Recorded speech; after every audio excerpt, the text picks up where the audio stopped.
Hello, hey, this is our first broadcast of Dental Raves and Occasional Rants. I am so excited. We're here with Dr. Miguel Ortiz, who's become a very good friend and one of the guys I'm most amazed with that I see out on all the social space and in the dental space. And we got Richard Young here tonight with us. He's going to be our moderator, and then Anvita Maharishi is going to do our literature review. So I'm really excited to get started. We'll join everybody in about 2 seconds. Ed, I'm more excited than you are because I'm here to rave. Now, these raves are going to get really good. I'm excited to be part of this team, and everybody, we have some good content coming out in every episode. So let's get this going. Awesome. Okay, here we go.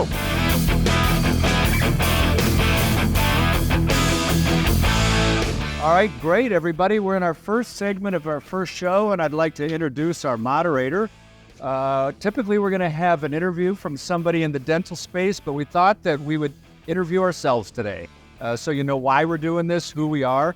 So I'd like to introduce Richard Young, who's been a phenomenal friend of mine over the years, one of the best dentists I know, probably one of the very first dentists in this very conservative space we call biomimetics, and I'm really excited to have him. And actually, he doesn't know this, but he's going to be the feature of one of our shows in the future.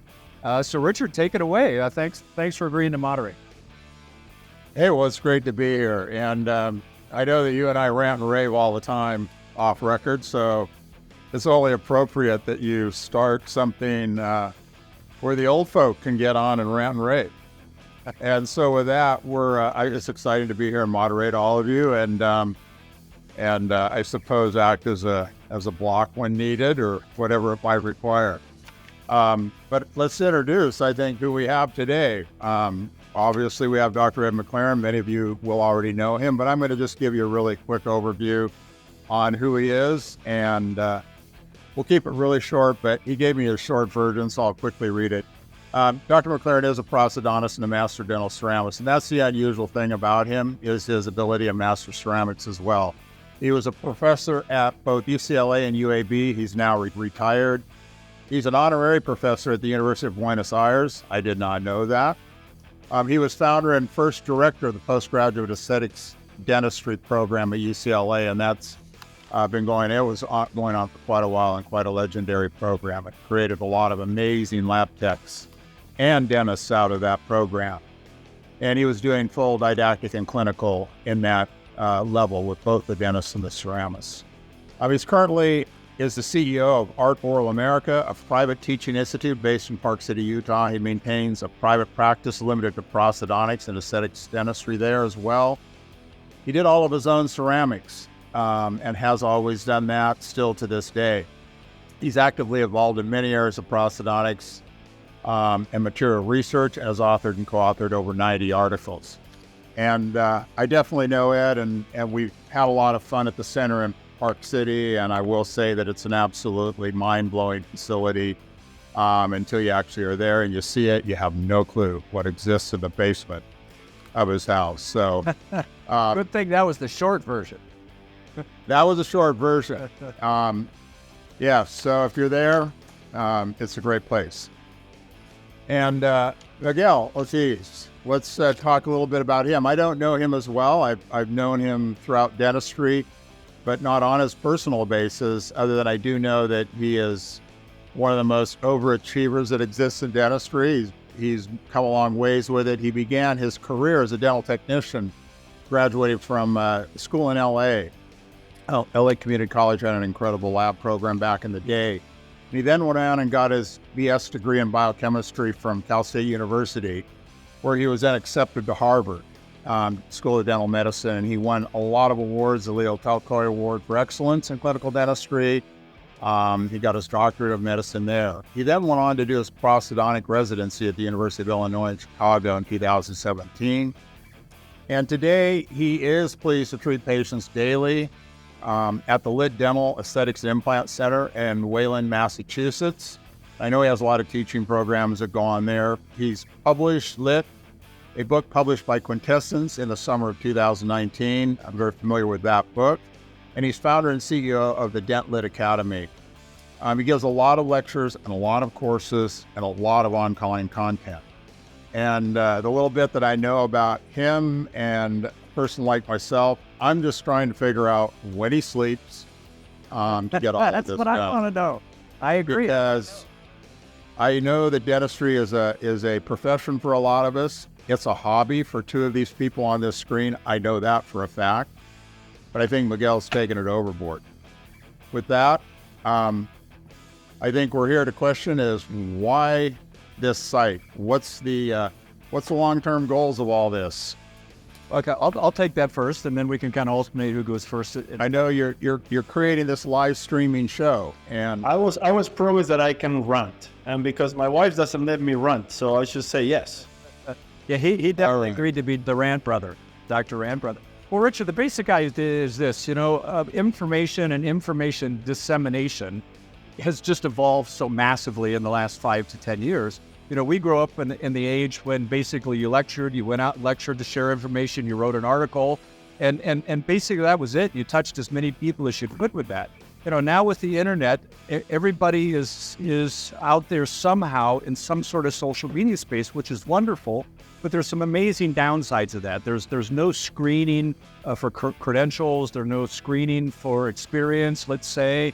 And as good as it can be and how wonderful and quickly we can find information, it's getting harder and harder and harder to know what's good information and what's true or isn't true. We can see that in every area, politics all the way to dentistry and everything in between.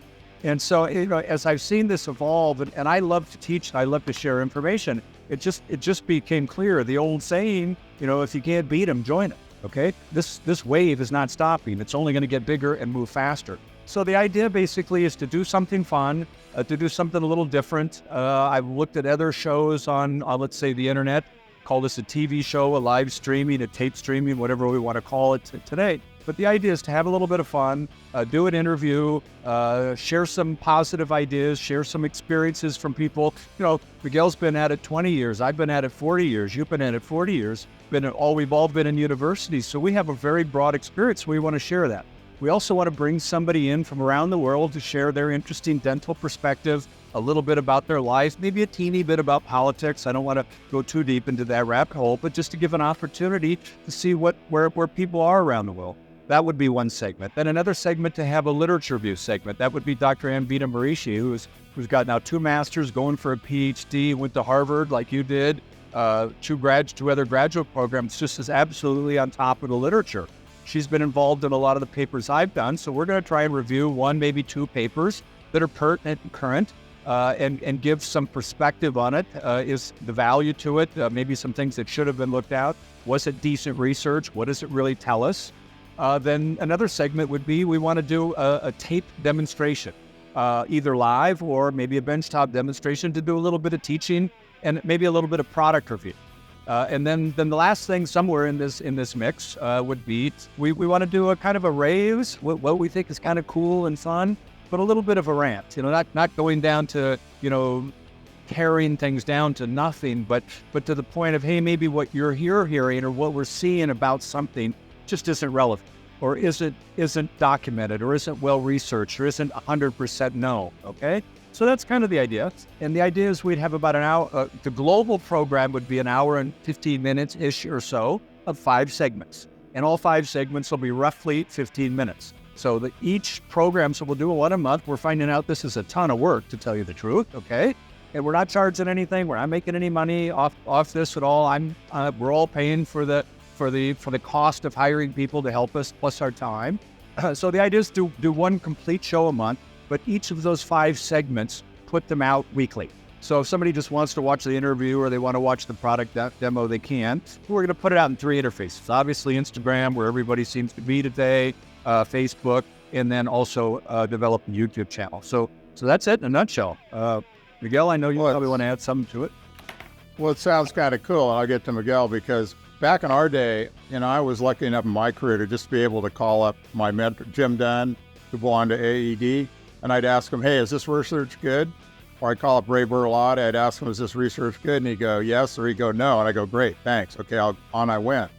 But there's not a lot of that today like we used to have in those days. It was a smaller group, I think, a smaller fraternity of researchers. The point, though, you were very fortunate you had access to the people that really knew the answers to these questions, okay? We didn't, or a lot of people didn't in those days. Now there's too much of it, all right? That everybody's a self-appointed expert. And that's a real reason we're doing it. He's ranting already. He's already going. He's right. You can see the brain starting to come up. He wants to go for what's going on right now. But let me tell you, we're in the best time in history of dentistry. Because before, I will go see you in a lecture hall, I will go see you in a congress, and I will see whatever the organizers wanted to put in front of me. And I will have to believe that what you were saying was true. And there was 0.1% of dentists who will go see this, and the other 99.9 are 8 to 5 in their little office doing whatever the heck they learned 20 years ago. And what happened is that as you do that and patients give you praise and your team loves you and you grow with your team, you really start to believe that you're a good dentist. And the reality is that you don't even know what being a good dentist is if you're that 99% of doctors that never did any CE back in the time. Well, guess what? Now I'm on your phone and I'm showing you other people's work and my work in how to prep and how to isolate and how to deliver things. And you can't hide from the reality of what you see and what you see coming out of your hands. So beyond the fact that if it is too much and unfiltered, which is a great point that I think we should debate on, the fact that nobody can hide anymore what they do in their own brain compared to what they're seeing, I think it's an amazing achievement because now the doors are open. You see what is good. You see what other people are doing. You see what they're talking about.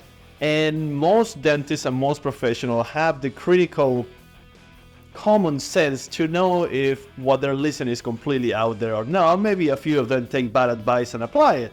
But in my opinion, the fact that now we are, let's say, Miguel Ortiz and Ed and Richard, that we can be on the students' phones when they're listening to a lecture in their university as the professor is saying, no, you need to prepare for retention and resistance. It's like, but Miguel is showing papers that say that you don't.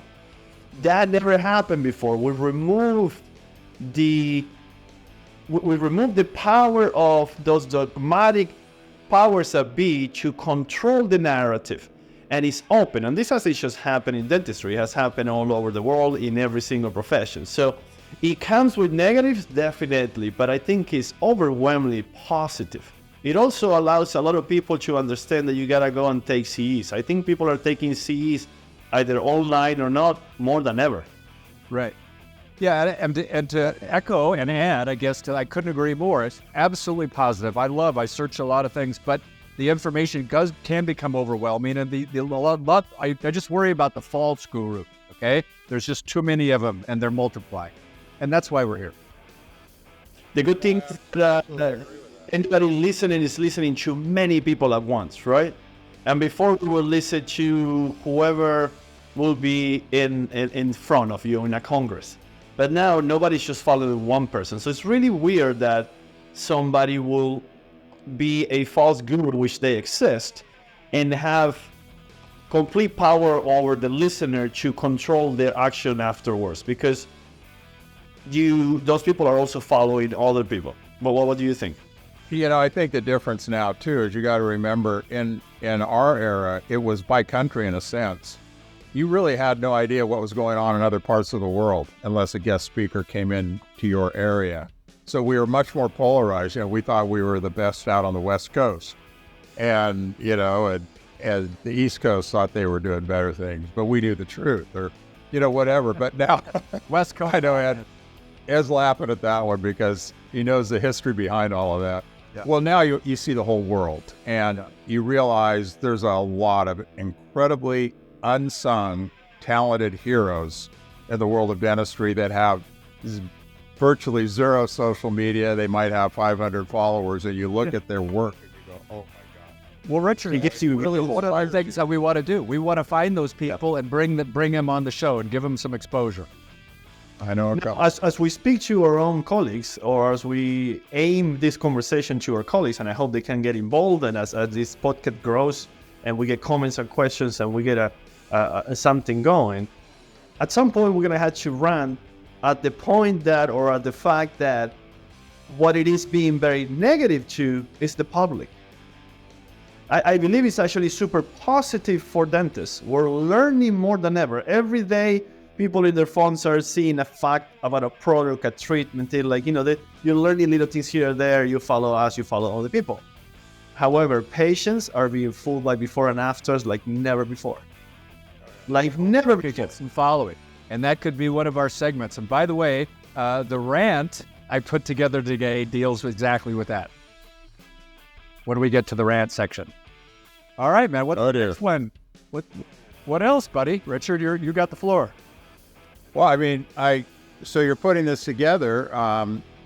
I guess the question is, how are you going about selecting your people and who you're bringing on? Because I think one of the things that's fascinating to me is even within our universities, because I direct a very unusual program, Ed, as you know, we've run it under the radar since 2000 at Loma Linda. We're the only school in the country to do it, where we brought in guest speakers like Ray Bertolotti, Dan Fisher, Nasser Barfi, Ed, the list goes on. And we were not required by the academia to report to what we were teaching them. So we would literally tell the speakers, you're off record now, you can say what you want.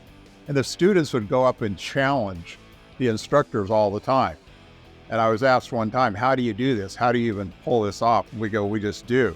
But what I'm seeing now is that students, even when we bring in these experts who are leading authorities, the students will challenge them because they saw something else on Instagram. Well, great. And I think the biggest responsibility for a show like this is to make that aware to these young people, because they base it literally on how many fall. I've had over and over and over, I will give a lecture, and the next week someone come back and counter me, and I'll say, well, but what's the protocol? And they go, well, they have 30,000 followers.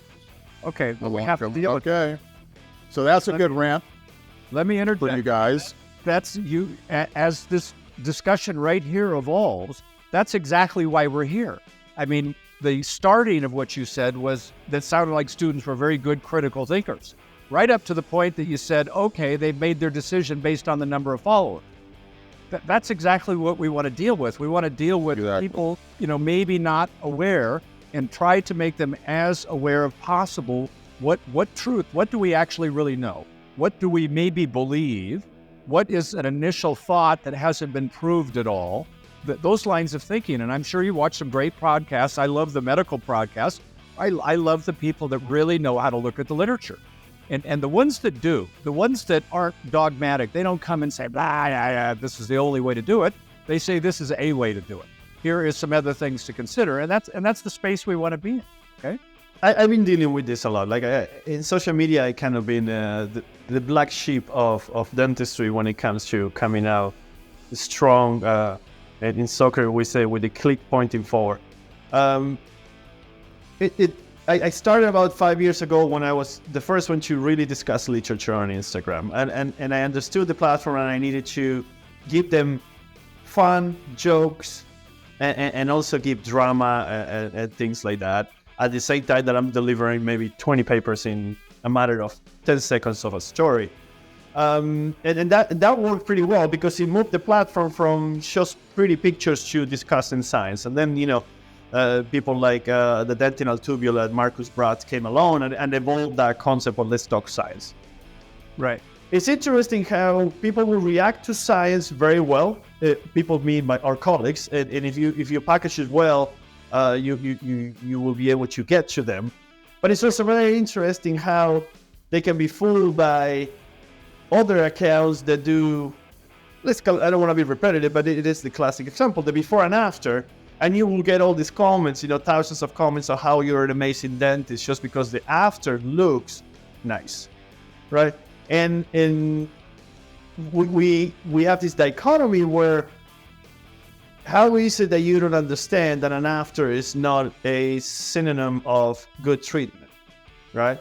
How is it that you should praise somebody just because the ceramics looks good? And you should see in the upper arch, and you don't see in the preparation, the bonding steps, the occlusion, the necessity for that treatment or not, the discussion if they needed ortho or not. As bad as that is, it's still better than when that didn't exist, right? Because before it was nothing. Nobody was seeing all these same treatments that were happening, right? So what I believe is happening is what's happening all over society and every single aspect of social media, which is you have everybody generating content. And my hope, no hope for the future, but like where I actually find peace is in knowing that most people have good common sense. Most people have good common sense. And most people actually do not change because of what they see, which is bad. So because most dentists are lazy, here goes the first, right? Because most dentists are lazy, even if they see things, they don't go and do it. And the ones who are actually strong enough mentally to say, I'm going to try something different tomorrow. I'm going to open this flap in a different way. I'm going to prep different way. I'm going to bond different way. Actually, those people that like to change things are actually the ones who have good critical thinking. So in that way, I think we have like a built-in protection that actually helps a lot of people to do better. And I see it in my courses, and I'm sure you do too, that, you know, you teach something and then 2 months later you get a picture, say, hey, look, I did it and it looks great. What can I help you? Or can I prep different? Can I bond different? Right. The reach is unbelievable, and the speed of information moves so quick that I can't help it but be happy. You know what it did? It did another thing that we might talk in episode 3. It removed the keys to the podium. Because the podium was luck for many people. The podium was always been the place in which speakers scratch each other's backs from conference to conference, and companies will put you here, and because I put you there, then you put me here, and because you're in the same APS Society, ACP Society, all these, the Golden Foil Society, all these societies, right? They're all the same people that give pins and ribbons to each other every 6 months. The roster always look the same. And if you dare to come up with a different opinion, like I did a year and a half ago at one big meeting in Boston, and I came in and I gave a different opinion on stage, then you have the big names of the world, literally, no metaphorically, trying to get you off stage. And what they don't understand, and my wife was there that day that happened, is that me speaking to 1,000 people here is actually more or less, I'm wasting my time. So you can take me off the stage, but tomorrow I say the same thing on my account, and within a day, 20,000 dentists are listening. Yeah. So removing the key to the podium, what it did is democratize the discern of opinions and information. Right. That has a bad side, as we see in politics, for example, right? But it removed the keys to the podium. And that's really good, because people like me that like to talk shit, I will never get to the podium in the 1990s. Never. No one time. Because I'm too controversial, because I'm saying the opposite of what you're saying most of the time. And I think that's a good thing. Right. I agree. And that's, again, we just keep giving more reasons why we're here. This means you guys are going to need a moderator at every session. We might need one. We might need you every session, Richard. So that's just an hour a month, okay? But just one thing that you were touching on, and as my mind was listening to this and evolving thoughts as this evolves, one of the segments we should focus on is something that's directed a little more toward patients, and then get that out in a patient social media space, so that they understand what options are and what pros and cons are of each individual option. Well, great. Richard, do you have any more questions for us for the intro, or No, I think you guys it's too long? are doing a really interesting thing. I think it'll be awesome. And I do think directing things to patients will be good. But ironically, I find in my practice, the patients depends on your base and who your patients are. They're pretty savvy to know what's going on. They're not stupid when they look at stuff. So, but Richard, that comes from 40 years experience too. We're talking about the people that get sucked into a system. Or some of the patients, like one of the things that... No, but I'm saying even the new ones, you know, they look on Instagram, they see what they like and what they don't like to a degree. Yeah, wait. If you want to stay on and see my rant, okay, that we're going to deal with exactly that, okay? Because as wonderful as Miguel was saying that this is, it's manipulated many times how people present their information and give a very false a rendering of what real aesthetics and nature is. This is going to be our raves and occasional rants. section to talk about some things that we really like to see and maybe some things that we don't like to see out there. And one of the first things, my rave, I got a couple of raves, is I am really excited, and I mentioned this at the outset, to have Miguel with us here. I mean, he's just the most impressive young man I've seen so far. Oh, he called me a young man.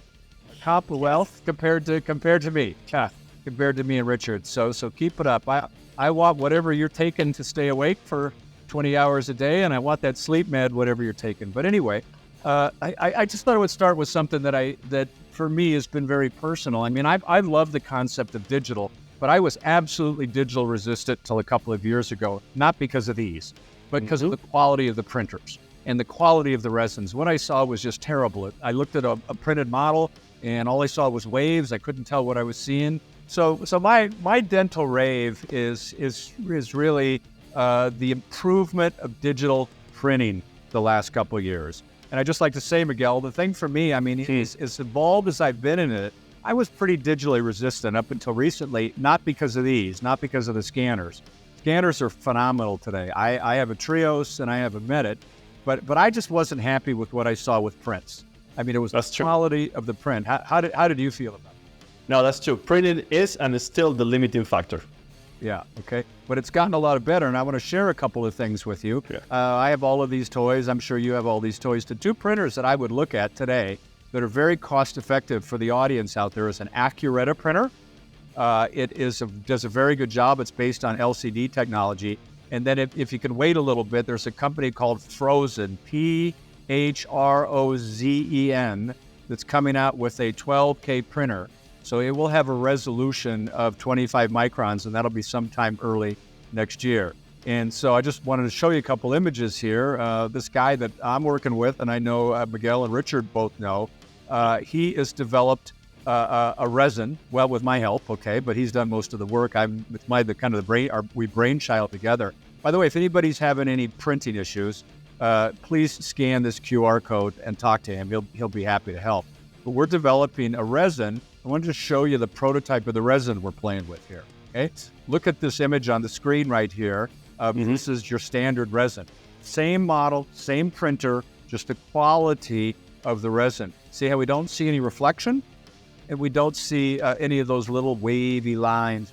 It's going to be now, how did you achieve that? What did you do different? Okay, we're making our own resin, to tell you that. It's our own resin, right? Making our own resin, okay, and we're putting some little different components in it. And then the second part of it is Jed's intelligent enough that he can write code. So he's been going into the software settings of these printers and essentially altering the code to be able to get a higher resolution print. So you're attacking it from two different ways: the composition of the resin itself and the software. I would have thought that the difference here was also the degree of conversion and how you're curing it to get that, I want to call it effect or result. I can tell you, I saw a set of models from this stuff, and it's pretty mind-blowing. Yeah, and it's a little bit curing too, okay? But obviously there's three parts. There's curing, there's also cleaning it correctly so you don't put it too long in acetone. It's going to be a whole system, and it's coming out. We're giving it to a company, and they're going to sell it, okay? What's it going to give me that is better? So why the one on the right of the screen is better than the one on the left? Okay. Obviously, I can see the difference, but when it comes to dentistry, what am I getting that is better? All right, so for a crown, it probably doesn't make a difference, okay? You got a 360-degree heavy chamfer, shoulder-ish type preparation. But if we're doing minimalistic preparations, veneers, where we're doing, maybe not knife edge margins, but 15, 20, 30-degree margins, that makes a difference if you're 50 or 100 microns off. You mean for the model? For the model, yes. For the model, yeah. Because then the restoration's got to fit that model.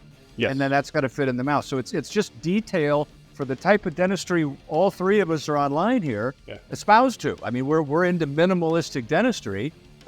Is saving as much healthy tooth structure as possible. The problem that I would have in it with the models is, sure, the resolution that we have when we just get it might or might not be what we were looking for. The problem that I've been having is 36 hours later, that model is completely deformed. We might not be able to tell like in your hand, but if you actually measure it with good tools, you're going to see that this warping of this post-polymerization and shrinkage of the resin that is actually making this model worse over time. Have you noticed that? Yeah, I think that's a post-polymerization problem. Yeah. And Jed, my digital guru, it's a joking slide, I call him the digital guru, is dealing with that, okay? Dealing with that in the software because it doesn't distort forever, okay? It basically, after it cures, there's a period of distortion, just like there's a period of curing, right, where we cure things.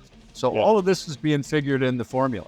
What I can tell you from my end of doing the testing, of machining things and then fitting it back on a standard model that we scan, Jesus, we're in the 25, 30, 40 micron range, which we were nowhere near that before. So that's exciting.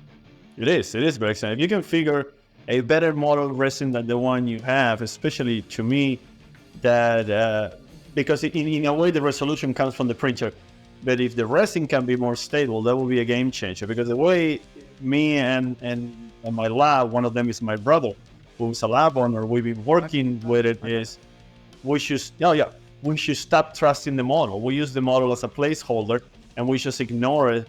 After a few cases, we realized that what he was milling was fitting the patient's mouth. We didn't get freaked out if the model wasn't perfect, but sometimes it sucks because you can't see the veneers on the model. Imagine an accurate model that we could verify the fit, and maybe we can tweak it a little bit too. Okay. How far are we from that, Ed, time-wise? The resin's basically done. Okay. The software's done. We're just negotiating with a couple of companies that both want to carry it. Okay. And if nobody does, we're going to do it ourselves. We've already done put together a little business model. Let's do it. Not to make any money, but just we'll take Vego down. I just kidding. Everybody thinks they want to do things like that, but I mean, that's its own life, right? Its own full-time job. It's amazing that you're creating a resin. It blows my mind. Well, we're co-creating that. Jed's doing really the heavy lifting. Yeah. Let's take the praises. Just say it's you. Okay, thank you. Okay, all right. But hey, let me move on to my rant here a little bit, okay? And it speaks to some of our intro discussions and questioning from Richard. I'd like to ask the audience as they look at this beautiful young lady, do they like her teeth? Do they like the smile? Do they believe it's real? Do you think it's fake? I mean, it looks pretty damn good, right? I mean, it looks pretty straight and pretty Instagram-ish, let's say. And, you're pretty on the bright side and pretty, maybe even a little monochromatic, and you're saying to yourself, yeah, that works for me. Most people, I would say. But let me just show you something, okay? And this is the thing that we're going to build to. Oh, you're going to open the curtain, aren't you? You're going to go in. I knew you were going to do that. This is the up-close view. And imagine if I showed some patients that. I showed the patients this view first. Most patients would say, because they don't know our profession, okay? They would go, wait a minute, what is this stuff here? What is this white spot? What is, there's a little bit of color here. I don't like this brown. Why is that? Okay, the point is, except as I understand and how to create things that look real, if I don't put some subtle contrast of color, if the dentist technician doesn't put subtle contrast of color, subtle contrast of surface texture, at this view, it looks fake as hell. This is the view that is the most important, okay, where it needs to look real. But what you don't see at this view, if you don't see it at this view, it looks fake at that real full face view. And let me prove that to you. Well, here's the before, just to show you before, okay? All right, now just one more case like that. Same thing if I showed you this first. You'd go, there's too much this, there's too much that. Look at the full face view. The full face view almost looks fakeish. All right, let me go forward here. Now imagine this. I've seen this in two ads. This is a book and an ad for teeth. And if you show patients this, of course, doc, make my teeth white. Make my teeth look like that. Okay, that's not the view that counts. All right, let's look at the full face view. This is the case that was on the right before. Does anybody think that looks believable? Right? I have an answer for that. 99% of lay person think that looks good. And that begs the question, don't believe if 99% of people today think that looks good, doesn't that mean that it looks good? If I really believe that, okay, and one of the things, okay, obviously we're trying to be as evidence-based as possible, but we all have our experiences, okay? I basically practiced in Beverly Hills for 30 some odd years when I was in UCLA. More than half of my patients were redos. Okay, and they were typically people who came in looking like this girl on the right. And she had some veneer on the left, excuse me. They had some veneers and they said, hey, I wanted to redo my veneers. And there was maybe nothing biologically wrong. Shape was okay. Basic color, kind of okay, let's say. And I would ask, why? And I said, well, I went and I told the dentist I wanted white teeth. I wanted bright teeth. And they made these teeth for me. I don't like them now. Well, what don't you like? I mean, what changed for you? He says, well, I go and I meet people and they would say, nice new teeth. Where did you get them? And I didn't know the people. Some version of that, let's say, okay? And I started to realize that people thought knew my teeth were fake. I don't want that. I don't want to look fake. I want to look bright. I want to look beautiful, but I want to look believable, okay? So really what they truly want is that. Is that. For me to do that, bright, beautiful, but believable, I have to make the teeth up close look like this. And this, yes, it does take some education. I get it. Okay, I'm gonna take the devil's advocate position here. Okay. Go, Richard. I wanted to say something on that devil's. I know kind of where you're going with this, and I think what we're seeing today, I think that to a degree it's territorial because in our area in Southern California, we have an incredibly high standard because of a lot of the developments that were done here for the last 40 years. And I think people saw the evolution, but then I think you get to other parts of the country where they're not, like if I did things in my office that I see out there in other parts of the country, I'd have no more patients. Right. Because they're in tune to what they see in Southern California. So I think it goes around the country in different ways. But I think we need to educate. All of us. I know Miguel does, you do, and I do. We get patients from those parts of the country. Obviously, they have to be able to afford a little better fee because they got something like we see on the screen here, and then they realized that they wanted something different. They educated themselves. Okay? That's my point. Let me do one more case, man. Look, okay, if I showed this to any patient, you showed this to any patient, they would love it. This view, okay? Maybe they would, okay? But what about that view? Yeah. All right? Look at the midline's off. It looks like one big tooth. This is a beautiful person that now no longer has something that belongs to her, okay? It does. But isn't the entire face something that doesn't belong to her? Sorry, I don't know who the lady is. Yeah, okay, but I'm not putting any dentist down or stuff like this. Okay, but it's not bad, right? She's got a little cheek fillers. Why would no. Oh, I got you. I got you. No. I'm gonna push back. You're looking at the cheek and you said, look, she has nice cheeks, and you didn't say, but look, it's a nice nose, it's a nice eyebrow. It's all fake. That doesn't exist in nature. It's so far from what exists in nature that actually we need to beg if looking natural is beautiful. And because if beauty is on the eye of the beholder, and that stupid phrase maybe it fits here, if beauty is on the eye of the beholder and the beholder is millions of people, if millions of people think that this face is pretty, which I will say they will say that this face is pretty overall compared to the average, we have to look at fake eyelashes, fake skin tone, fake nose, fake lips, fake jawline, fake cheekbones, fake eyebrows, and a lift, and a neck lift. Everything, it does not exist in nature, yet they call it pretty. Okay. Now, there's a point where you've gone too far, okay? Her facial enhancements aren't too much, okay? I've had some Botox, okay? I've had a little filler in here. That's what I've had done, and it's not too much. Okay, when you go too far, yes, when it stands out, when it's the topic of conversation, when somebody has their lips done and they walk into a room and their lips arrive 5 minutes before they do, it's too much, okay? So I can tell you, I've shown all of my patients this slide today. Yeah. And I say, what do you think? And they say, yeah, it's okay. It's a little bit, maybe a little bit this. Then I show them this picture, which is the same person. They go, yeah, that doesn't look right, does it?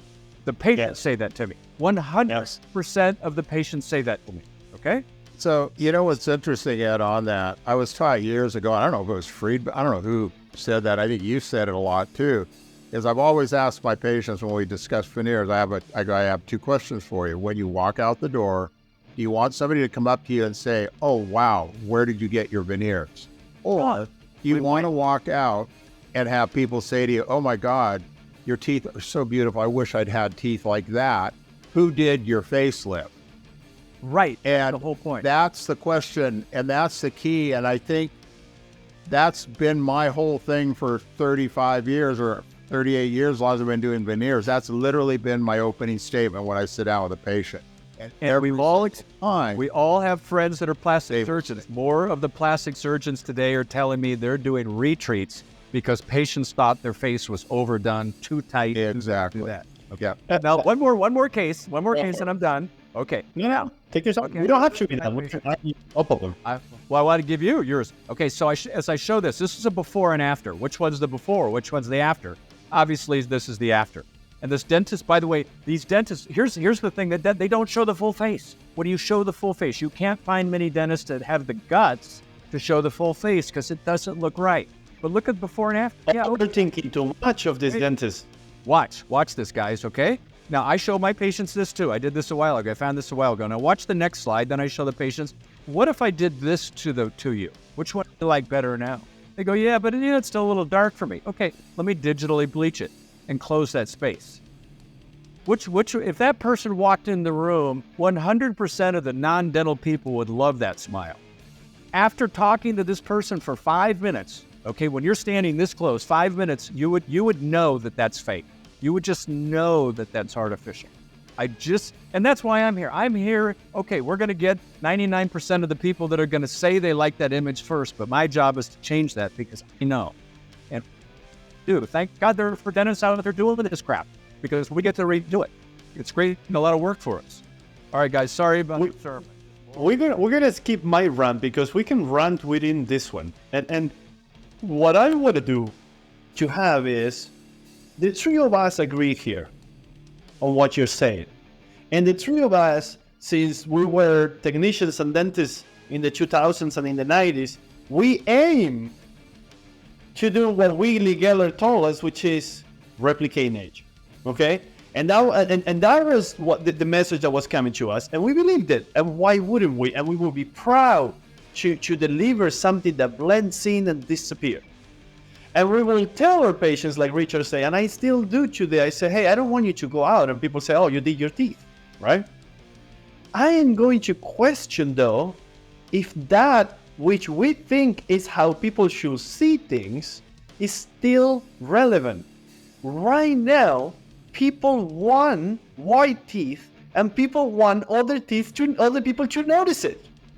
It has flipped in a way that I'm not saying that I agree with it, but if that's what people want, what are we going to do? Because people do want people to notice that their lips are like this. They're not trying to hide their lip filters. I'm going to push back a little bit, okay? I'm going to agree with a lot of that, okay? What I believe people want, or most, you're going to find exceptions, right? They end up on botched TV shows and plastic surgery and stuff like that and doing great show, by the way. But what people watching the search tonight, what I believe, what they want enhancement. They want to look like not average. They want to look like the best looking person out there, but people to still guess, is it real? Okay? That's not nature. I get it, that's not nature, but it's not fake white, blocky square, no chroma.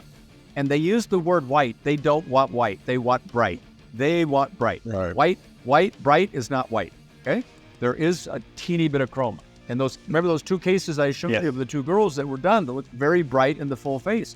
And that's why we're here. We're educating. We get that. I hear that all the time when I first meet a patient. Yes, I want white. I want people to notice. But I said, do you want people, then my follow-up, and you all do the same thing, I'm sure. Do you want people to know it's fake? Well, no, I don't want to look fake, but I want to look great. Okay, great. That's a different. But see, we're going into a whole nother area on all of that too, because dentists are not wanting to take the time to educate because it doesn't create a monetary quick money in the pocket. Number two, that's a different issue. Patience, exactly. And then the energy of educating and doing, you have to have a technician who can pull it off.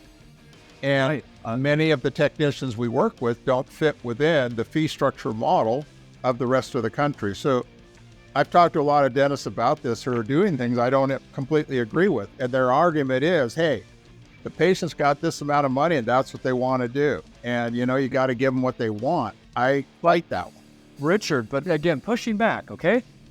With the digital today, it's quite possible to design something with the better materials that have the shape of teeth, that have a subtle gradient of chroma, without a heck of a lot of extra work for the technician, okay? And I believe, and that's It's what not the gonna be dream Willie is Keller's- for all of us. Yeah. That to me is what the dream is in the future, is that we can create that because we're losing master technicians. We can move into that space. If we look at fashion through the 20th century, and now we're a quarter into the 21st century, every 10 years you can see that things change, right? You look back and you can call the 80s, you can call the 70s, you can call the 90s, the 2000s, whatever. You can call them, right? If you look at the 80s, very distinctive, right? The way people dressed, the way people did their head, the way they used the shoulder pads, and the way they did the crazy makeup and the leggings, right? At that point, that looked good to all of you. I wasn't there. That looked good to all of you. And people will do that to themselves, and they will come out to the street and be happy that people will see them like that.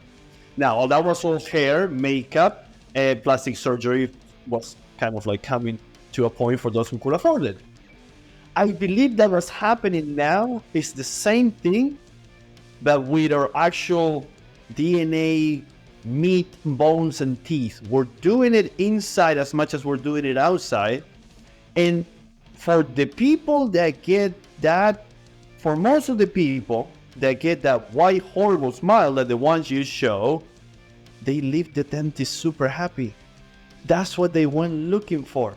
Now, you and I can agree or disagree, but by the fans today, that's what they want. And then there's millions who don't. I'm in suburban, upper middle class Massachusetts, outside of Boston's. I've yet to deliver a 0 and 1. I'm yet to deliver a 0 and 1. 1 and 1 is the brightest I have delivered. They don't want more than that. So I'm not saying everybody, but there's a humongous amount of people, especially between 15 and 30, that want everything that that lady that you show has. And for them, that's beautiful. Okay, well, let me say something to that then. Okay, theoretically, okay, I get the fashion, I get the decades, and everything changes, but all of that stuff was external, pretty easy to change, okay? By definition, a cosmetic, okay, versus something that's aesthetic, okay? Now, as a health practitioner, as a dentist, I would be okay with that if somebody did it digitally without destroying the teeth, okay? Without prepping the crap out of the teeth so that the patient has lost biologically significantly. If it's just a little facing that somebody bonded on that didn't screw up their occlusion or their gingiva, fine, we can take it off later and fix it without much destruction, okay? And by the way, we all do a lot of that, okay? And you're right on the day one. They love it on day one, day two, day three, then they start to realize it isn't them. And some of the people, you're right, we're never gonna touch all of them, but that's our job here. I am as concerned as you are. I was having this conversation with my wife. You say you do a little bit of Botox. I'm yet to touch it, even though I give it to my patients. And my wife is yet to touch it. Yeah, and we're getting to 40, right?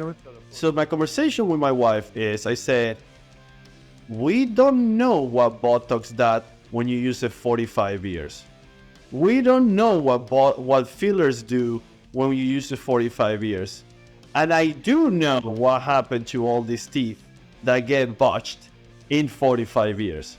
So the concern, I share it with you. I'm not agreeing with this, but I think before everybody but wanted a better smile naturally, that looked natural. Now we have a large segment of the population that want that you show.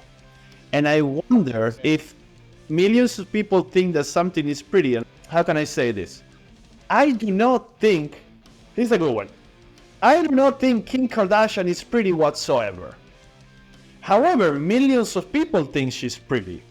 So is Kim Kardashian pretty or not? Is it by consensus or is it by opinion? They're told to think she's pretty. Well, okay, part of it is they equate her success, real or fake or imagined, and then they attach that beauty to it, okay? So there's some confounding psychological factors there. Well, but I told to that. They're told to believe she's beautiful. Okay, Okay, I'll give you another one. I never thought Angelina Jolie was pretty. I thought she was hot, but I never thought she was pretty. Yet, the world at the time, remember, she's the prettiest woman in the world, right? For a little bit.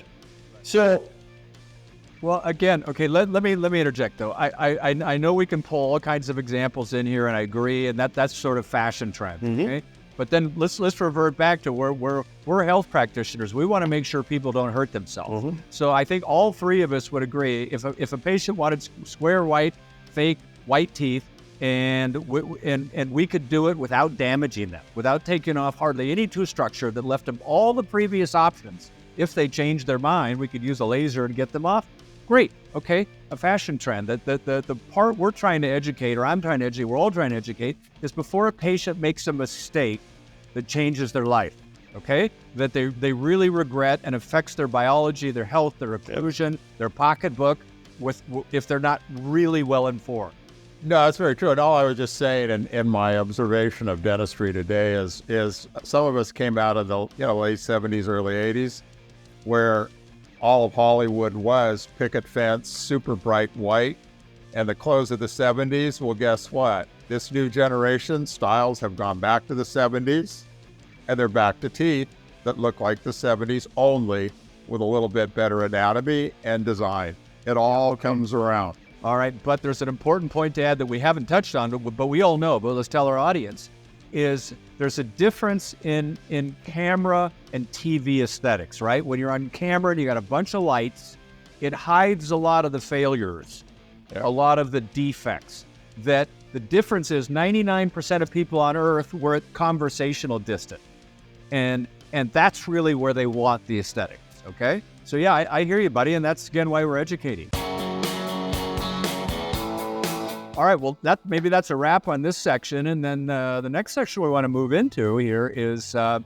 Anvita Maharishi, who's going to review a paper that we actually published. We're going to start with, I believe we're talking about some of the newer zirconias and some of the things that can be possible with them, and some of the things you as a practitioner should think about. So the problem we are addressing today is how to identify what percentage of yttria the zirconia crowns you're receiving from labs have. So the day-to-day problems we run into is that the FDA requires to list weight percent of yttria in the stickers that you get from on your lab prescriptions, whereas the lectures you will attend, the papers you will see, all talk about the mole percentage of these materials. So the confusion is the weight percent similar to the mole percent? If not, then how do we convert this? And for a day-to-day clinician, this is a very good education point where I need to know if I'm talking in the mole percent category or in the weight percent category. So today we'll be doing a little talk about what is the difference between weight percent of yttria and mole percent of yttria. This is the composition of zirconia slide where yttrium oxide is the main dopant we are going to talk about today that affects the mechanical and optical properties of the zirconia materials. And yttrium oxide, when you talk about in weight percentage, can vary from around 4 to 9 weight percent, but it differs when we talk about the mole percentage. Perfect. So this is a very nice table. I like the 3Y materials, the 3 mole percent materials we talk about contain 5.3 weight percent of yttria. And the 5Y or 5 mole percent materials contain 8.8 weight percent of yttria. The in-between material, which is kind of the ideal material, is the 4Y material because it has best of both the worlds, and we'll talk about that in a little bit, has about 7.1 weight percent of yttria. So Dr. McLaren, do you want to explain what a mole is? Yeah, I mean, it's oversimply stated. It relates to carbon, okay, the amount of atoms of carbon and stuff. But simply stated, and sorry for any pure scientists, a 3Y or 3 mole material means 3% of the molecules of whatever you're describing, yttria in this case. 4Y, 4% of the molecules are yttria. 5Y, 5% of the molecules. And the functionality, or what that really means to the clinician or the lab, as we add more yttria, we precipitate out more of the cubic phase, the more translucent phase. 3Y material has virtually no cubic phase. 5Y material has about 50% cubic phase, so it becomes more translucent as we add yttria. So we all know that alumina sandblasting of 3Y zirconia causes increase in flexural strength, and this is attributed to the property called as transformation toughening. Without getting into further details, let's talk about what surface treatment of 5Y or 5 mole % zirconia does to its mechanical properties. So for this paper, what we did was we milled some discs for ISO 6872-2015 standards and then sintered them per manufacturer's instructions. The sintering lasted for about 7 to 8 hours depending on each manufacturer's protocol, and the whole time at high temperature was usually around 2 hours. And we also did an experimental fast sintering cycle in just a regular furnace and not a super speed or speed sintering furnace. And this was back in the day. We did the study in 2015, to believe it or not. And then we fired these specimens at these shorter cycles for 30 minutes, whole time at the highest temperature. And the total time in the furnace was about 75 minutes. And also saw the effect of fast sintering on mechanical and optical properties. And this has been published in this paper as well. Surface treatment for the specimens ranged from high polish to 2000 grit of silicon carbide paper.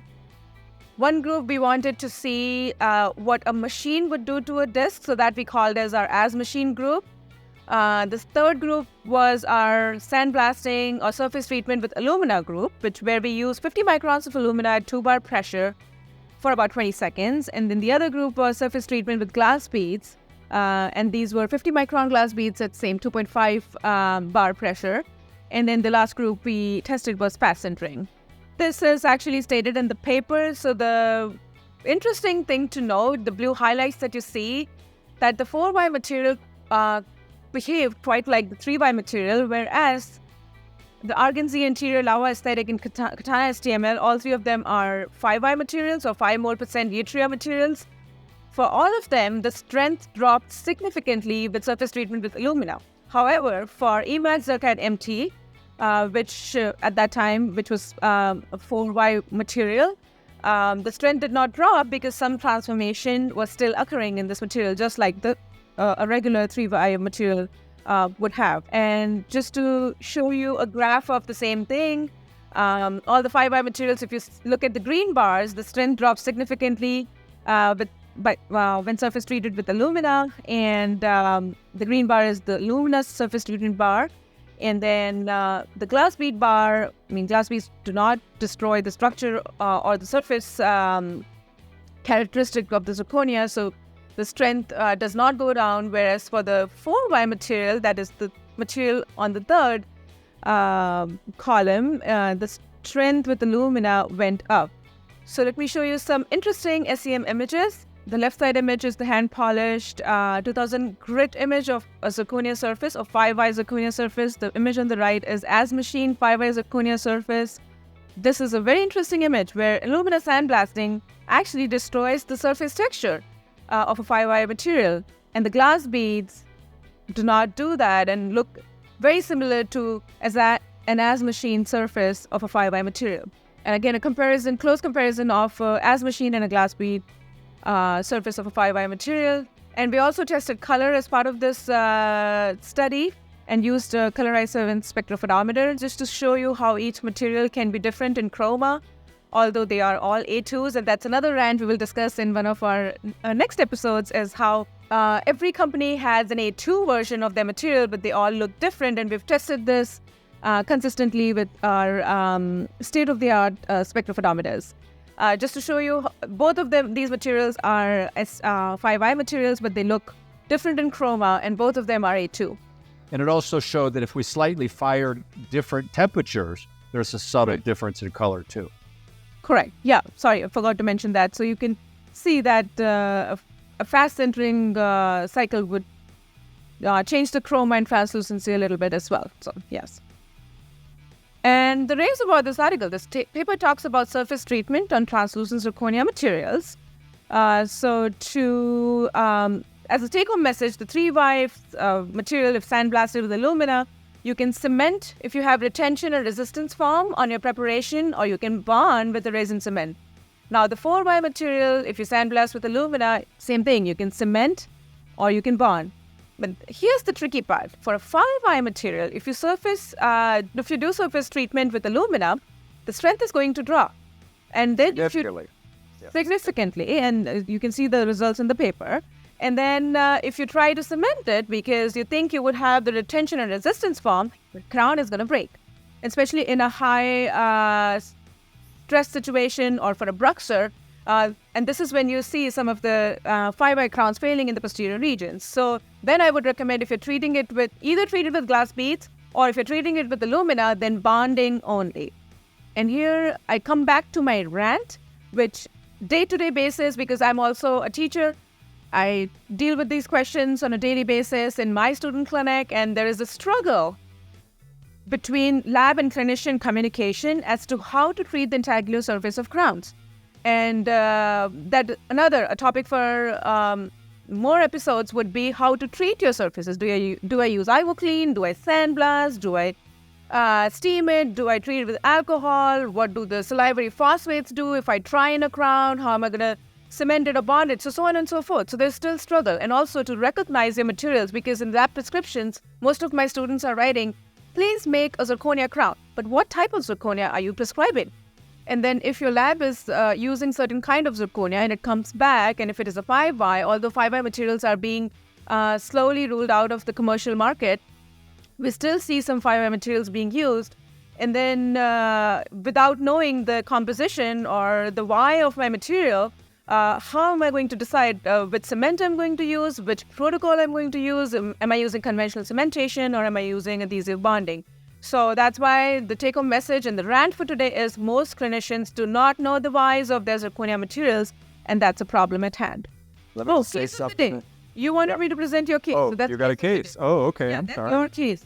All So right. yeah, this is a 5Y case Dr. McLaren did in 2016, I want to say. Both of them are 5Y materials and single unit interior monolithic surface painting only. And then, Dr. McLaren, if you can show the next slide, that's the pre-op. A quick look at this. What I want to show you, though, is that here's the important point, okay? That these companies that say that they're 750 megapascals, the 5Ys, the STML, the Argon HT, several out there, okay? You need to know this, okay? Because the pure 5Y means 5% yttria molecules. If you sandblast it, you lose roughly 40% of the strength. So you're down maybe around 450 megapascals. Okay, for a single crown, that's fine, but not for a bridge, all right?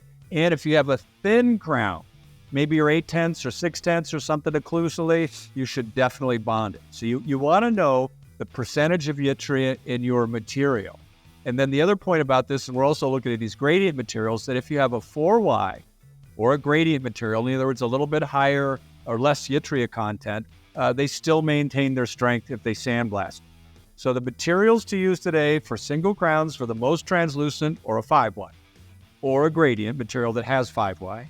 For bridges, a 4Y, or a gradient material that has 3 or 4Y, okay? And you can ask maybe in the questions which ones, and we'll give you some names of materials later. So that basically, I believe, is really the message of this paper. Dr. Miguel or Richard, do you want to add a little bit to that? I do. I want to rant. Okay, do you want to see a slide? Or No, I just want to rant. Because it hurts me, it pains me to see such a bright mind researcher spend their life investigating a material that we never needed in the first place.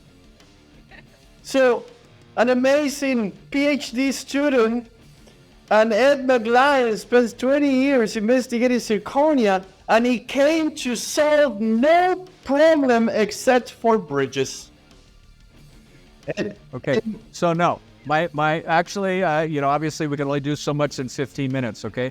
So the reality is we have some phenomenal materials that Yes, we didn't want to let me run that for anything except a bridge. I would agree with that, okay? That we had materials that fit in every space. But there's another reality. There's a lot of teeth that had crowns, okay? That you've removed an old crown, that it is nice to have a material that you can use conventional cement with, All right. And most general dentists use conventional cement. I would call reinforced glass on it. But that is a good space for that. I would push back, and I would argue that is a good space. Single crowns, posterior teeth, bridges, and teeth that needed to be crowned. You and I are in the same space, my friend. I rarely do a crown. I mean, most everything I do is partial restorations, veneers, things like that. But there are some circumstances where we get to do a crown. There's I disagree with that, but even that's not where I want to take the argument, because there's a good argument about crowns, no crown. My point is, by the way, great job, Anvita, on everything you explain, the paper, the research. It is important that we know these things. You explain it very well. I learned a couple things today as well. My rant is, and we're not moving from Anvita's segment, but it's just since it is similar, and it actually ties down to your rave, and we didn't plan it. We have lithium disilicate since 25 years ago that does everything that zirconia does except for bridges, right? If you learn how to prep, if you learn how to bone. My beef, my rant, what gets me upset is that we spent 20 years evaluating this product from the company side, from the researcher, from the students, and after 20 years, we're not better than before. My rant is about how much energy we put as a profession into perfecting this material that did not come to solve a problem. Now, lithium disilicate came to solve a problem. We remove metal. PFM came to solve a problem. Now we can have teeth that look like teeth. And no, but lithium disilicate. And now we're doing the same thing with 3D printing. We're going to spend the next 20 years trying to 3D print single restorations, and by the time we perfect that, we're back to, we have another option of something that we already have. That's my prediction. And now there's so many problems that we could have put on that brain problem to solve, like secondary decay. Right. Okay. Yeah, but all right, those are different researchers. Now, let me just say something, Rich. First of all, okay, I agree with a lot of what you say, okay, because most of what I do is Emax or an Amax type material. And most of what I do is feldspathic porcelain, okay? I'm doing more and more machined restorations, minimal painting, things like that, all the things that you do, okay? But there are clearly a bridge, clearly zirconia for a bridge, a translucent zirconia for a bridge. I just don't think anything compares for strength and breakage, all right? And then, for subgingival margins, I really worry about Emax with a subgingival margin that I can't bond very well. Okay, molars. So I would say there are some indications. You're right. There's an inordinate amount of energy that's gone into just a couple of indications, but there are a couple of indications. I'm going to rant a little bit because I've been in this 40 years. And we're back. The one thing we can do with zirconia that we were only able to do with feather prep gold, because I come from the world of the gold bastions at Loma Linda, and they hammered their gold crowns on with zinc phosphate, and really they stayed on by the ability to be so precisely done, and tissue loved it. Zirconia is now allowing us to go back into these cases where patients don't want gold, because I still do a lot of gold.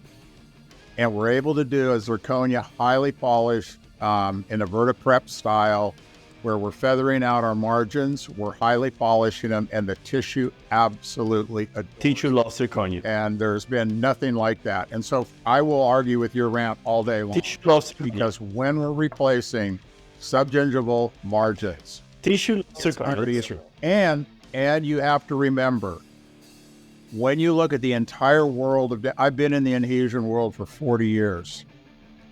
Even today, dentists don't truly understand the detail and the parameters that go into bonding a crown and restoration on. And so for those who aren't going to dive deep into that, we do have a material that they can replace with a traditional cement, get an amazing result. So that's kind of my rant on it. All right, let's sum that, guys. I think what we're only gonna end up agreeing on here is that it does work. We want to be very conservative still in our use, how we do it.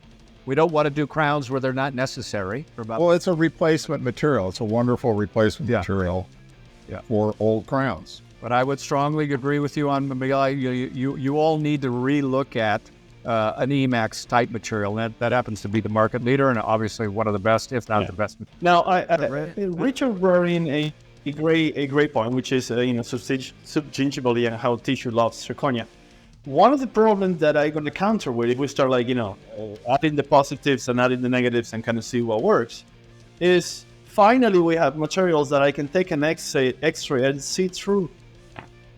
And now with zirconia, I can take an X-ray and I cannot see through. And I think there's a humongous thing that nobody talks about. That, hey, I like my translucent materials.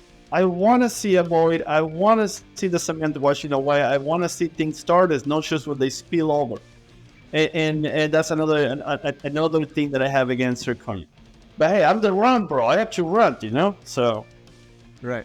Well, that's a good argument. I mean, but in replacement crowns, And then relative to my personal use, I would say if I do 100 restorations, 1 or 2 of them are zirconia. Most of them are now Emax and then feldspathic. Now, Richard, I have to push back a little bit on you. The quality that you can get if you know how to use an Emax compared to feldspathic is 98% aesthetically, 97%, somewhere in that ballpark. To do an onlay today out of feldspathic porcelain, I think in your hands, because you can control occlusion. The average dentist see a failure rate of probably 5 to 10% per year. Oh, no. I can't argue with that for a minute. I just love the looks of them because I had a great laugh. Well, Ed, I think it's time for us to answer some of the questions that people have been sending. As we grow on this podcast, people will send more questions so that I can rant on it and you can rave on it, or we can answer them. Do you get any of the questions from that we asked in Instagram and social media so that we can talk some dentistry here?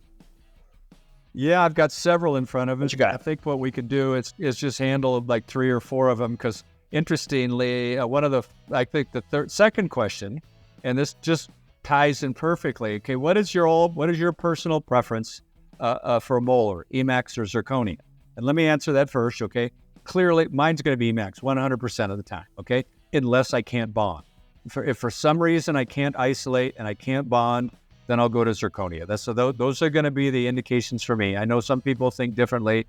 Love your thoughts, you two guys, and Anvita. Rich, I go for it. Female replica. The first thing I'm going to ask you, in the situation of second molars, where the patient absolutely will not let us put gold for an onlay, I'd like you to address the issues of thicknesses required for an Emax versus a zirconia. In those situations. 3,000 in UCLA, and I never got a chance to write all this up, okay? We never went under 8/10 thickness, okay? And we made sure it was 8/10 or more around a millimeter. We saw zirconia? I think Emax. We saw one failure, okay? Bonded. Now, if you're not going to bond, that's a different animal. Okay, Ivoclar would tell you 1.5 millimeters, and I would say that's not enough too, by the way. So if you're in the 1 millimeter range and you bond Emax, you are fine. You have to control occlusion like you would normally would. Zirconia, you could probably go down to 6 or 7/10. Cemented, right. Okay? But the reality is that, you got to understand your material. We talked about that before, 3Y, 4Y, 5Y. So the simple answer is if you want good aesthetics, maximal aesthetics, use something like Emax, but you got to know how to bond it, like Dr. Miguel said. Yeah, because I think that's a big question that all of us probably field. And would you say that you said cementing zirconia, because if you're going to do an onlay, you're going to have the bond zirconia. I'm a Panavia. Oh, yeah, I'm sorry, yeah. So is there any difference in bonded Panavia versus cemented? So because the molar point, molar didn't differentiate in the question whether it was an onlay. So if it was an onlay, Onlay, I'm talking onlays. 1,000,000%. Second molar onlays. Okay. Now, here's an interesting thing about zirconia. We need a whole episode on this, but I'll just say this. I can show you bunches of papers, and I'm involved in papers too, that shows you that you get a great bond strength to sandblasted MDP zirconia. The problem is we don't have great clinical data. There's been one good clinical paper and one meta-analysis done by Matthias Kern, and the numbers are all over the place. Unbonded. Because they're forgetting the number one problem, and I hear about my other green check against zirconia. modulus of elasticity. Yeah. We're forgetting about modulus of elasticity. The harder you make a material and you sit it on top of something soft like dentin, and on top of it you make it thin, even if you bond, and the study shows that when they look at the bond between the zirconia and the material and it's as good as seamless material, yes, when you chew on it, that hard compression that you're putting on top of that hard material on that bouncing dentin sends all that energy to your bonding layer, and it's gonna debond at a higher rate than if the modulus of elasticity was more close to it. Yeah, but if you look at the failed samples, the research, and we looked at failed samples, usually bond failure, believe it or not, zirconia is the cement to the zirconia. Okay, and I don't believe that has anything to do with modulus. I believe it's just because the zirconia. But what would it be? Number one, isn't inherent. The zirconia doesn't etch very well. The surface roughness isn't very high. Then number two is microleakage. So that anything that you have a chemical bond, the MDP bond is a phosphate bond. It's a chemical bond to the surface. Okay, phosphate bonds to oxygen. Okay, it just, when it hydrolyzes, it fails. Okay, so it's just a dehydrolysis failure. And yeah, but it doesn't explain why it doesn't happen to other materials. The hydrolysis will happen to other materials too. No, yeah, because you don't need chemistry to bond to other materials. The etched surface gives you a micro retention, you say. Micromechanical, yeah. So it's the micromechanical bond. So your argument is that the failures that we see on some of the zirconias is because even though you can test it to be a high bond, you're missing the micro retention, micromechanical retention. Exactly. Here's the other thing. Let me go for it. Okay, is now everybody's using these all-in-one cements that'll show great bond strength the same day. Okay, or 2 weeks or 3 weeks later. In other words, they're not using a bonding or wetting agent, even though it's supposedly in the cement. Shane White and I and my team, and I wasn't the lead author, Shane was, okay, we looked at that. We looked at zirconia with or without bonding agents. They all had great bond strength for the first few days. But then we thermal cycle them 10,000 times. And the ones that did not use a primer that wet the surface, it's a simple wetting phenomenon. Before we used that cement, the bond strength went down to zero almost after 10,000 cycles. So that's another mistake people make. And it's a misunderstanding that if you don't use a bonding agent, a wetting, think of it just a wetting agent, like glue, like something that's low viscosity, the failure rate's going to go up. I don't care what you do. So with that explained, I think I come in a very biased role because number one, I'm not a researcher, I'm a wet-fingered clinician. So my failures, I know about them the minute they happen. So for me, with the advent of zirconia, yes, I did a lot of onlays in zirconia on second molars. And I can tell you how many have come off. And the probable, I'm wondering. Give us a percentage. Give us a percentage. I probably lost 2 since, I don't know when I started doing them back in the early 2000s, but I've always used Panamia B. Same here. Period. Yeah, but same here. Did you use is it the material and the protocol that's been my savior? Okay, did you use a wetting agent? Yeah, it's part of it. Great. Yeah, if you didn't use a wetting agent, some of it would have fallen off. Ed, let me Ed, go back to the question. What the question was? What material do we use for posterior second molars? For molars. So no, what's your preference Sure. for molars? It doesn't differentiate inlays, onlays, crowns. Classic question that I get in my courses, or every time I do a post on Instagram that kind of relates to it. What's your material? What's your cement? What's your adhesive? And there's a lot of confusion on what material to use, right? That's the classic question that any dentist, so what material do you use here? What do you use here? What do you use that? And in my courses, I always said the same thing. Wrong question. It doesn't matter. Because if you bond, if you know how to prep, and if you know how to bond, it's been shown that all materials can sustain the forces of mastications. Resins, glass ceramics, hybrids, lithium silicates, zirconia. Well, how much do you prep? How thin can you make it? Go thin. There's enough science to show that you can go thin, especially if you're on enamel. You can go thin. So, but the problem is that we keep trying to teach people complex indications. You have to remember all this indication and use this here, and use that, but in the exception that here. And I've been very successful, I'm not talking about my dentistry, in my teaching with the feedback that I get from the people that do start thinking like this, on explaining to them, you pick your material for other reasons. Don't pick your material because it's a Braxer or because it's a second molar or because of this. Start bonding and learn how to bond and learn how to prep, and then pick your materials for other reasons.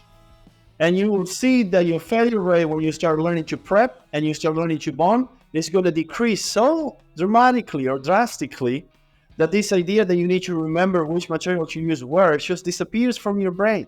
And you start using if you're milling or not, if you like the aesthetics or not, if you can, stack porcelain on you or not. That's how I would answer that question. It's irrelevant. Like, if you know how to prep and bond, you can use a resin only, you can use a glass ceramic only, you can use a lithium silicate only, you can use a zirconium only. That's the way I like to approach that question. No, I agree 125% with that, because I've been a Curari guy for 40 years. I've never used any other cement than Panavia. I was at the factory last week. World. Yeah. Well, where were you? Weren't you? You're down in Florida. We had the KOL meeting. They brought some. I couldn't go because I was there. Oh yeah, I was at the Nikita or something like that. What is it? Yeah, yeah. Nikita. But I think I agree with you 100% in the bonding part of it.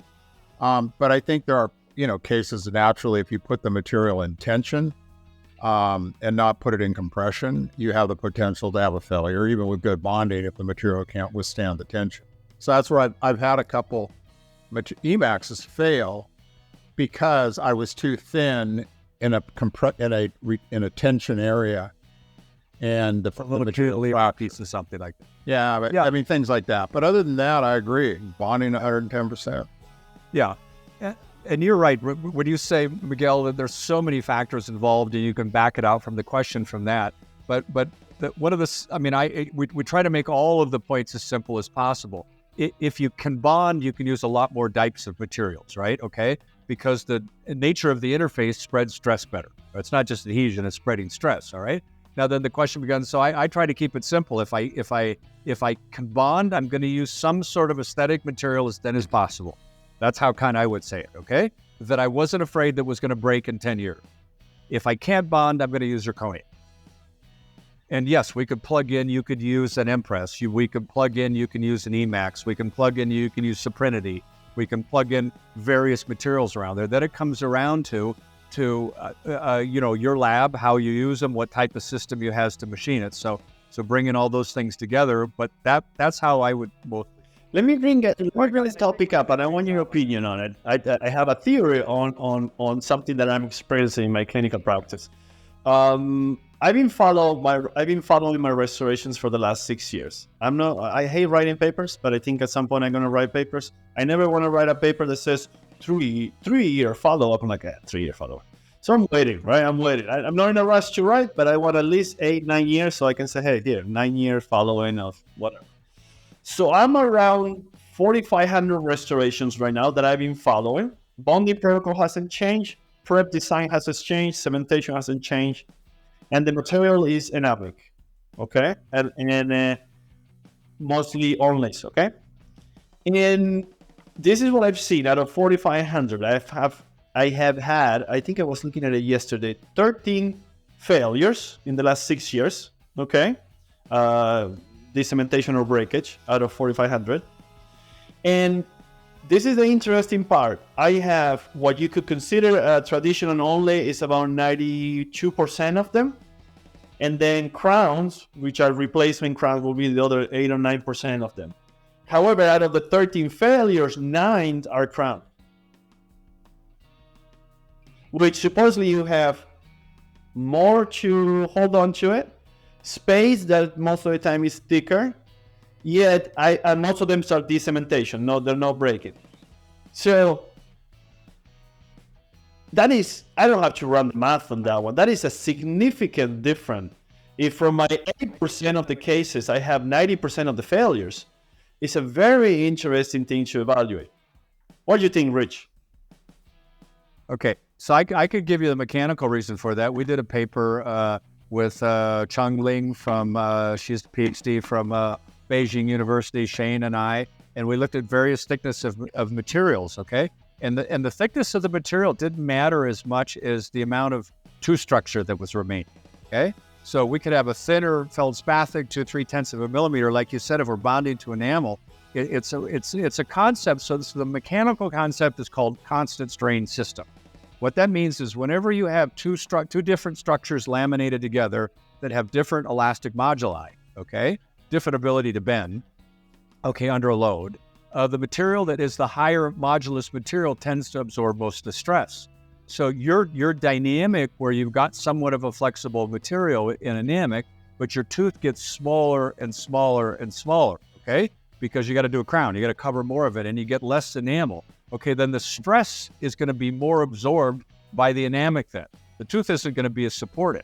Obviously, if you have thicker anamic, it's harder to break thicker anamic than thinner anamic, but if the stress is bending, just like the tooth and dentin bends in a load to enamel. So it could be explained by that. Okay, so here's one good. I think we'll deal with one other question tonight. Okay, and I'll just give you my simple answer, but let's keep it as try to keep it simple, guys. Okay, feldspathic veneer guideline. Okay, so when you think about feldspathic veneers, one, you got to have a technician, like Richard said, that knows how to do it. There's nothing better looking than feldspathic porcelain. Nothing. Okay, done correctly. Okay. All right, but where are you going to get success? I mean, for me, success means it has the same success rate as a PFM. If you look in the literature for success or failure of PFMs, you see about 1% replacement for breakage, porcelain, okay? Lots of other reasons for replacement, but let's work with that, okay? If you track the literature, if you look at Galip Gurel's paper, you look at Mark Friedman's paper, I can tell you my data too. Richard probably can tell you his data too. That the amount of dentin exposure as the dentin exposure goes up, the failure rate goes up on feldspathic. And it's not because of the bonding, it's because you've lost the enamel that's absorbing the stress. Enamel is about 8 times stiffer, okay, than dentin. Enamel is slightly stiffer than porcelain. So when you load the two, enamel, porcelain, the enamel absorbs the stress in the correct configuration. When you lower the two, porcelain and dentin, the dentin bends and the stress concentrates in the porcelain, and that's why we see more failure. And that, by the way, we showed that in our study with different thicknesses. So sorry, I wasn't that simple, okay? For me, I got 70 or 80% enamel to bond to. I'm looking at feldspathic veneer if I can control the occlusion. If I don't have that, I'm looking at EMAX. The protocol, as long as I can remember, with EMAX coming around, back in the earlier years, we had no choice. We had to know how to bond to dentin and hope. Yeah, but it's not just the bonding, it's the stress distribution. No, that's what I'm saying. But before we had EMAX, right?